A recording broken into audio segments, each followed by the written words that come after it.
For ever book heaven میں خوش آمدید. ناول امر بیل جس کی رائٹر ہیں نمرہ احمد، اس کی 21ویں ایپیسوڈ ہے. تو آئیے جلدی سے سٹارٹ کرتے ہیں اس ایپیسوڈ کو بغیر کسی دیر کے. میڈیا کی صحیح طاقت کا اندازہ اسے اس بڑے اخبار سے منسلک ہونے کے بعد ہی ہوا تھا جہاں اخبار کو اشاعت اور سرکولیشن کے لیے مختلف لوگوں کے اشتہارات پر انحصار نہیں کرنا پڑتا تھا. نتیجہ کے طور پر اخبار کسی کے ہاتھ کا کھلونا بن سکتا تھا، نہ ہی کسی کی انگلیوں پر نچائی جانے والی کٹ پتلی. کم از کم علیزہ کا یہی خیال تھا. فیئر اور فیکچوئل جرنلزم کا بانی ہونے کا دعویٰ کرنے والا اخبار حکومتی پالیسیوں پر اپنے بے لاگ اور کڑے تبصروں اور جائزوں کی وجہ سے ان چند اخبارات میں شامل تھا جن کی وجہ سے حکومت ہمیشہ مشکل میں رہتی تھی اور جس میں شائع ہونے والی خبر یا بات کے مستند نہ ہونے کا سوال ہی پیدا نہیں ہوتا تھا. ڈپریشن اور اپنے سینس آف لاس سے نجات کی کوشش کے لیے جوائن کیا جانے والا اخبار اس کے لیے ایک ایسا ذریعہ بن گیا تھا جس سے وہ دوسروں کے ڈپریشن اور سینس آف لاس کو کم کرنے کے لیے کچھ کر سکتی تھی. 6-7 ماہ کے دوران اس نے اخبار کے سوشل ایشوز کے ایڈیشن میں اپنے آرٹیکل سے اپنا اعتبار اسٹیبلش کر لیا تھا اور اپنے نام سے ملنے والی یہ شناخت اس کے لیے سورس آف اسٹرینتھ ثابت ہو رہی تھی. وہ سوشیالوجی میں پڑھے جانے والے فلسفے اور تھیوریز کو موجودہ دور کے حالات و واقعات پر لاگو کر کے نتائج عکس کرنے اور تبصرے کرنے کی کوشش کرتی تھی. اخبار کے ذریعے ملنے والے ایکسپوئر سے اسے یہ اندازہ تو ہو گیا تھا کہ پاکستان کے سوشل سیکٹر کی حالت اس سے کہیں زیادہ خراب ہے جتنی وہ کبھی سوشیالوجی کی مختلف کتابوں میں کیے جانے والے اعداد و شمار سے جان سکی تھی. بعض حالات اور جگہوں میں تو سماجی عدم مساوات اور محرومیوں کی کہانی خوفناک حد تک تکلیف دہ ہے. ہیوز اور ہیو ناٹس کے درمیان حائل خلیج جتنی وسعت اب اختیار کر گئی تھی اتنی پہلے کبھی نہیں بڑھی تھی. ہر آرٹیکل اور رپورٹ اتنے سارڈیڈ فیکٹس سامنے لے کر آتے تھے کہ بعض دفعہ اسے اس بے خبری پر حیرت ہوتی جس کا شکار ایلیٹ کلاس تھی یا پھر شاید پاکستان کا ہر وہ شہری جو جائز ناجائز ذرائع سے اپنے آپ کو اسٹیبلش کرنے میں کامیاب ہو گیا تھا. تیسری دنیا اور اس سے منسلک ساری ٹرمز پہلے اس نے کتابوں سے پڑھی تھی یا پروفیسر سے سنی تھی، اب وہ انہیں پریکٹیکل لائف میں اپنے سامنے دیکھ رہی تھی. ترقی پذیر ہونے کا صحیح مطلب اسے اب سمجھ میں آیا تھا جب وہ اکنامک سروے کے سوشل سیکٹر میں حکومت کے دیے جانے والے سرکاری اعداد و شمار کا موازنہ غیر سرکاری تنظیموں کے اکٹھے کیے جانے والے اعداد و شمار کے ساتھ کرتی. پینے کے صاف پانی تک رسائی اب بھی 40% لوگوں کی ہی تھی. کئی ہزار دیہات اب بھی بجلی اور گیس کے بغیر ہی تھے. لٹریسی ریٹ کا گراف اب بھی کوئی واضح تبدیلی نہیں دکھا رہا تھا. ہیومن ڈیولپمنٹ کے قلعے اب بھی صرف ہوا میں ہی تعمیر کیے جا رہے تھے. لوگوں کے سماجی رویے بھی بد سے بدتر ہوتے جا رہے تھے اور ایسی صورتحال میں ایک آرٹیکل لکھنا کوئی بڑی تبدیلی نہیں لا سکتا تھا، مگر کم از کم یہ اسے اپنا نقطۂ نظر لوگوں تک پہنچانے میں مدد ضرور دے رہا تھا. اسے یہ سوچ کر حیرت ہوتی کہ بعض دفعہ صرف دوسروں تک اپنی بات پہنچا دینا کتنا دل ہلکا کر دیتا ہے، نہ صرف اپنے لیے بلکہ دوسروں کے لیے بھی. جنید کی امی بھی کسی نہ کسی حد تک سوشل ورک میں انوالو رہی تھی اور علیزہ کی ان سے اس بات میں گفتگو ہوتی رہتی. اس کے چند کولیگ چند NGOs کے ساتھ منسلک تھے اور ایک ویلفیئر ہوم کی تعمیر کے لیے سرگردہ تھے اور علیزہ نے ان کے کام میں آسانی پیدا کرنے کے لیے جنید کے ذریعے اس عمارت کا نقشہ بنوا دیا تھا.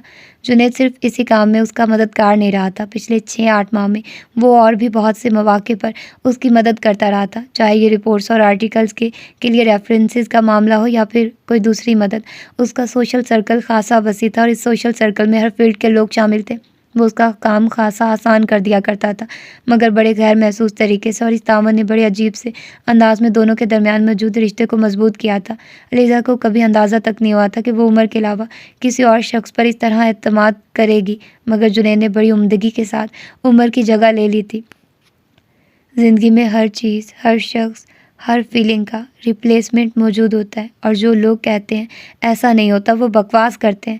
کئی بار اسے عمر کی کہی ہوئی بات یاد آتی اور چند لمحوں کے لیے خود کو جیسے کسی کٹہرے میں پاتی. تب اس نے عمر کی بات سے اختلاف کیا تھا، بہت ناراض ہو کر. آپ غلط کہتے ہیں، ان تینوں میں سے کسی کا بھی متبادل نہیں ہو سکتا. آپ جسے متبادل کہتے ہیں وہ دراصل کمپرومائز ہوتا ہے، ورنہ ایک چیز ایک شخص یا ایک جذبے کے ختم ہو جانے کے بعد کوئی دوسرا اس کی جگہ نہیں لے سکتا. ایک ہاتھ کٹ جائے تو کیا اس کی جگہ دوسرا ہاتھ اگ سکتا ہے؟ اس نے اپنی جانب سے بڑی مضبوط دلیل دینے کی کوشش کی تھی. بازار سے مل جاتا ہے نقلی ہاتھ. عمر متاثر ہوئے بغیر بولا. میں اصلی ہاتھ کی بات کر رہی ہوں.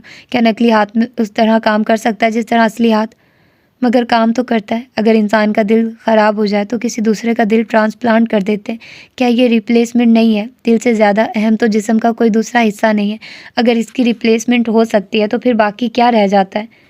بات اہمیت کی نہیں ہے۔ آپ کا پوائنٹ تھا کہ ہر چیز میں آپ کو بتا رہی ہوں کہ ہر چیز نہیں۔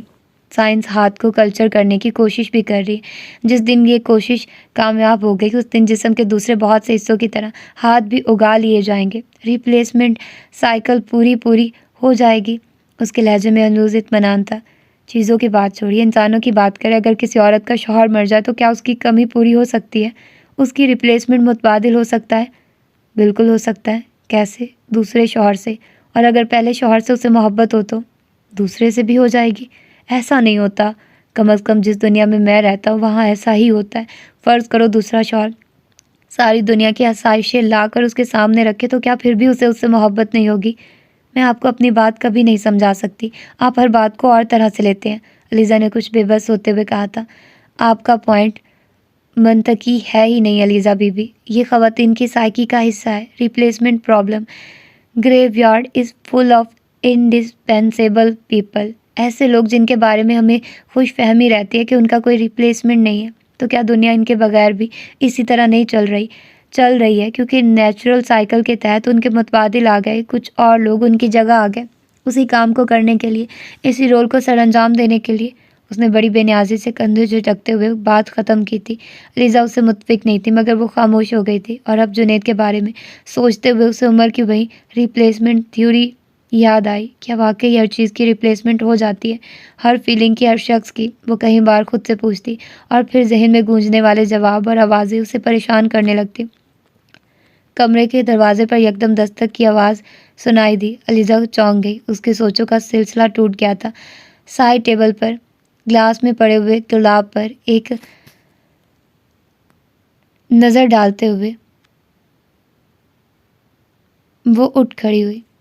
دستک کی آواز دوبارہ سنائی دی تھی۔ جنید صاحب کا فون ہے۔ دروازہ کھولنے پر ملازم نے اسے اطلاع دی۔ تم چلو میں آتی ہوں، اس نے اپنی آنکھوں کو مسلتے ہوئے کہا۔ چند منٹوں کے بعد وہ لاؤنج میں فون پر جنید سے بات کر رہی تھی۔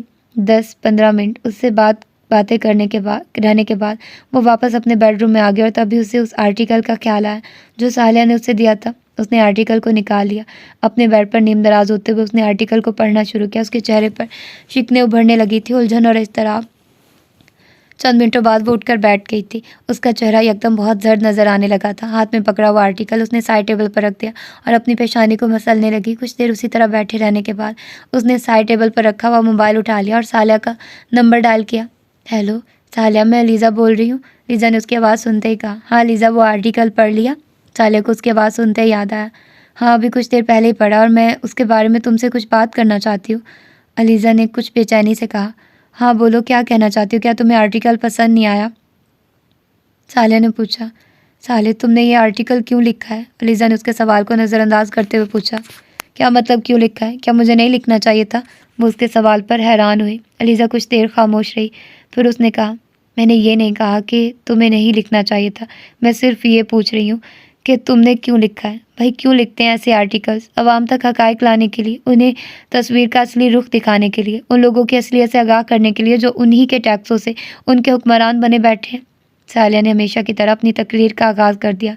مگر یہ سب کچھ سامنے لانے کے لیے الزام تراشی ضروری ہے؟ علیزہ نے اس کی بات کو بے صبری سے کاٹتے ہوئے کہا۔ الزام تراشی؟ کیا مطلب؟ کون سی الزام تراشی؟ سالیہ اس کے سوال پر کچھ چونکی۔ میں تمہارے آرٹیکل کی بات کر رہی ہوں، علیزہ نے کہا۔ میرا آرٹیکل؟ فار گاڈ سیک علیزہ، میرے آرٹیکل میں کون سی الزام تراشی تمہیں نظر آ گئی ہے؟ سالیہ بے اختیار اس کی بات پر ناراض ہوتے ہوئے کہا۔ جو کچھ تمہارے آرٹیکل میں ہے مجھے وہ سچ نہیں لگتا، علیزہ نے کہا۔ جو کچھ میرے آرٹیکل میں ہے وہ حقائق کے علاوہ اور کچھ نہیں ہے۔ مجھے حیرت ہو رہی ہے کہ تمہیں وہ سب جھوٹ لگا، اور شاید پہلی بار ہوا ہے، سالیہ نے کہا۔ تم نے اپنے آرٹیکل میں صرف الزامات لگائے، کوئی ثبوت نہیں دیا۔ اتنا غیر محتاط ہو کر کچھ بھی لکھنے کی کیا ضرورت ہے کہ اگلے دن یا تو اخبار کو معذرت کرنی پڑے یا پھر کورٹ میں کیس چلایا جائے؟ علیزہ نے کہا۔ میرے آرٹیکل میں کوئی ایک بھی ایسی چیز نہیں ہے جو جھوٹ ہو یا جس کا میرے پاس ثبوت نہ ہو، مگر ہر ثبوت آرٹیکل میں نہیں دیا جا سکتا، اور جہاں تک معذرت یا کسی کا تعلق ہے تو اس شخص میں اتنی ہمت کبھی ہو ہی نہیں سکتی کہ وہ یہ دونوں کام کرے، کیونکہ میرے تمام الزامات درست ہیں اور وہ انہیں کسی طور پر بھی غلط ثابت نہیں کر سکتا۔